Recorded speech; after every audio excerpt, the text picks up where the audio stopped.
Hello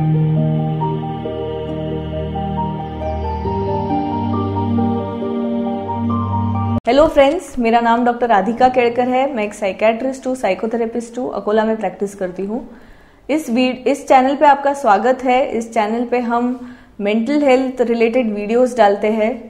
हमारा यही M है कि लोगों को मेंटल इलनेसेस के बारे में अवेयरनेस हो, उसकी ट्रीटमेंट के बारे में अवेयरनेस हो और इन जनरल वो एक हैप्पी लाइफ जी पाए, वो एक सेटिस्फाइड लाइफ जी पाए। इस वीडियो में मैं पैनिक अटैक्स होते हैं, जो पैनिक डिसऑर्डर का एक भाग है, उसकी मैनेजमेंट के बारे में बात करने वाली हूँ।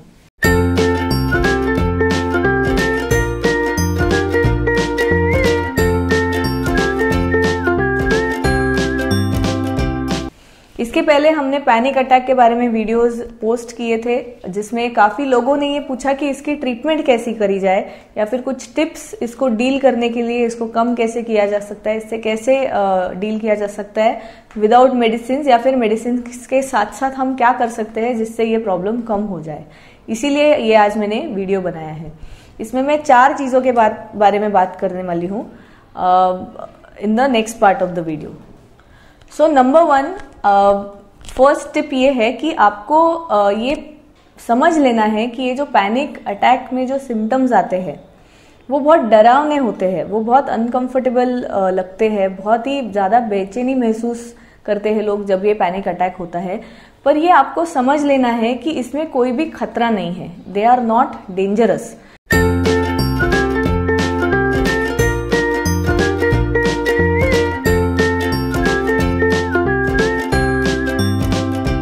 जो भी आपको हो रहा है, यूजुअली हम एज डॉक्टर्स ये हमें पेशेंट्स कहते हैं कि जब भी उनको पैनिक अटैक आता है, उनको ऐसे लगता है कि वो मरने वाले हैं, कुछ ना कुछ प्रॉब्लम हो गई है, बॉडी के अंदर कुछ ना कुछ प्रॉब्लम हो गई है और इसके वजह से एक पैनिक बटन प्रेस हो जाता है। उसकी वजह से वो डॉक्टर के पास भागते हैं।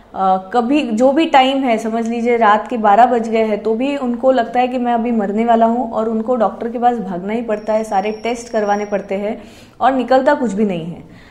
तो ये फर्स्ट स्टेप है कि आपको ये जानना है कि ये सिम्टम्स जो है they are uncomfortable, they make you feel uncomfortable, but they are not dangerous. उससे कोई भी खतरा नहीं है आपके बॉडी को। अगर आपको पैनिक डिसऑर्डर डायग्नोज हुआ है, अगर आपको पैनिक अटैक्स आते हैं, ये आपको पता है, तो आपको ये जान लेना है कि उससे आपके बॉडी को, उससे आपके लाइफ को कोई भी खतरा नहीं है। आपकी लाइफ खतरे में नहीं है। You are not going to die. आप मरने वाले नहीं है पैनिक अटैक्स की वजह से। ठीक है, ये आपको सबसे पहले ये समझना है। पॉइंट नंबर 2 ये है कि आपको जब पैनिक अटैक शुरू होता है तो ये एक्सेप्ट करना है कि मुझे अभी पैनिक अटैक शुरू हो रहा है। You should avoid resisting it. कि अब ये अगर जब महसूस होता है कि अभी मुझे पैनिक अटैक शुरू हो रहा है, तो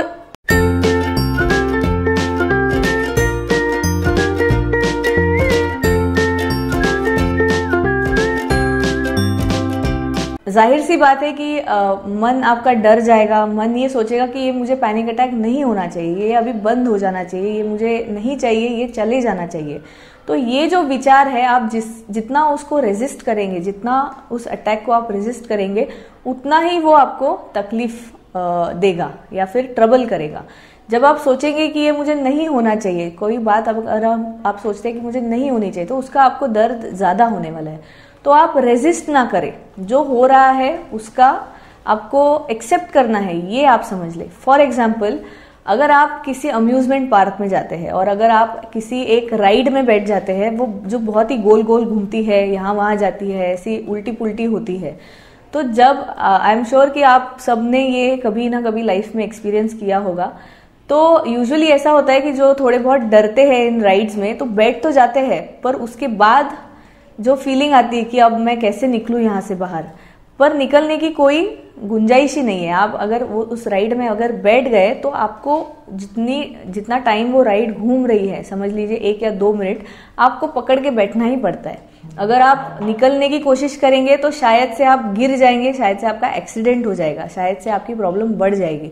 तो आप जैसे इस डरावने राइड में आप 2 मिनट तक बैठते हैं, वैसे ही पैनिक अटैक में आपको डटे रहना है। पैनिक अटैक में आपको एक्सेप्ट करना है कि अभी ये जो सिम्टम्स है ये कुछ समय तक मुझे होने वाले हैं, कुछ समय के बाद ये ठीक हो जाएंगे। ये आपको विश्वास रखना है कि आप ठीक होने वाले हैं, ये सिम्टम्स चले जाएंगे कुछ देर के बाद। तो आपको एक्सेप्ट करना है, you have to avoid resisting the symptoms, that is number 2। Number 3 is काफ़ी बार हम देखते हैं, जब हम हिस्ट्री लेते हैं पेशेंट से, जब हम बात करते हैं, जब हम काउंसलिंग करते हैं, तब ऐसा नज़र आता है कि जो पेशेंट है वो पैनिक के वजह से, पैनिक अटैक की वजह से वो काफ़ी सारी चीज़ें अवॉइड करने लगते हैं। यानी कि अगर कभी उनको ऐसा हुआ है कि मार्केट में या फिर किसी मॉल में जाके अगर कभी पैनिक अटैक आया हो, तो वो मॉल में जाना कभी कभी बंद कर देते हैं, अवॉइड करते हैं, किसी को साथ में लेके जाते हैं। कभी लिफ्ट में ऐसा हुआ हो, कभी कोई बंद कमरे में ऐसा हुआ हो, तो वो सिचुएशन वो पूरी तरीके से अवॉइड करने की कोशिश करते हैं in the future to avoid those attacks.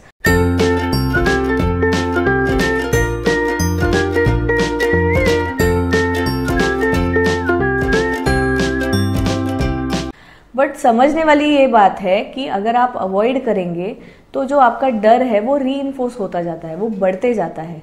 आप इन सम वे आप अपने ब्रेन को मैसेज दे रहे हैं कि ये डरना जरूरी है, ये आप मैसेज देते हैं जब आप कोई चीज अवॉइड करते हैं उस डर के वजह से। तो ये आपको अवॉइड करना है, ये रीइंफोर्समेंट आपको अवॉइड करना है। आपको वो सारी चीजें करनी है, जो जिसका भी डर आपको लगता है वो सारी चीजें आप करनी है, तभी ये धीरे धीरे कम हो सकता है। If you eventually want it to disappear, आपको ये जो अवॉइडेंस है वो बंद करना पड़ेगा। That is number 3। And lastly एक जो प्रैक्टिकल टिप है, जो आप पैनिक अटैक जब शुरू होते हैं तब आप ब्रीदिंग, डीप ब्रीदिंग आप शुरू कर सकते हैं।